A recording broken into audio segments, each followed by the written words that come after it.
guys, and welcome to my vlog. At nandito tayo ngayon sa MRT7 Depot along Quirino Highway. Dito lang po sa may North Caloocan to. At ito na po yung sitwasyon dito. Itong ginagawa nilang depot dito. Ito po yung sanga o access na lalabas dito sa may highway. Ayan na po yung mga ginawa nilang nakakabit dyan, yung concrete girders dyan, no? At mahaba na po itong span na to ay isa na lang po ang natitira para madugtong dito sa may area na to. So andito naman po yung mga ibang equipments dito. May binubuo po dyan na cast in situ, no? Yung pinakadugtungan ng malaking ginagawa dyan. At paliparan din natin yan mamaya. Tingnan natin kung hanggang saan na po yung kanilang hinuhukay dyan. Kung nakalagpas na po ba sila sa may barangay Malaria, Caloocan. Yan. So tignan natin yung loob nito. At naka-break time po sila ngayon, kaya hindi nyo po makikita yung mga gumagawa ngayon. Pero pasadaan natin yan hanggang doon sa may dulo, kung saan nandun po yung mga train set. Tignan natin yung bilang kung ilan na po yung train set na nakalagay dyan.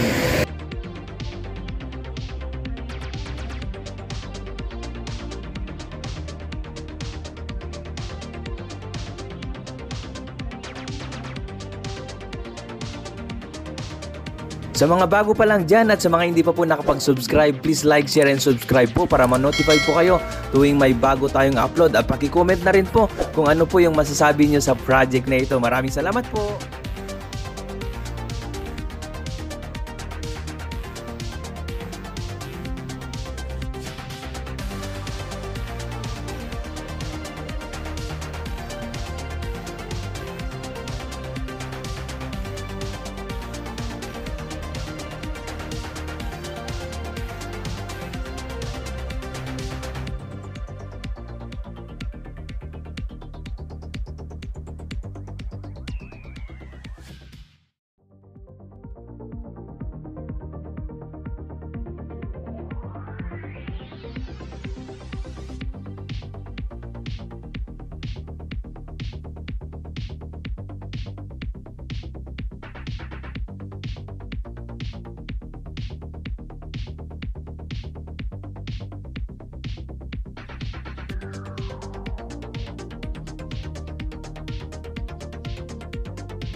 So ito po ang latest update sa project na ito. Maraming salamat po sa inyong patuloy na pagsuporta sa ating YouTube channel, at sa mga bago pa lang dyan at sa mga hindi pa po nakapag-subscribe, please click subscribe para ma-update kayo tuwing may bago tayong video.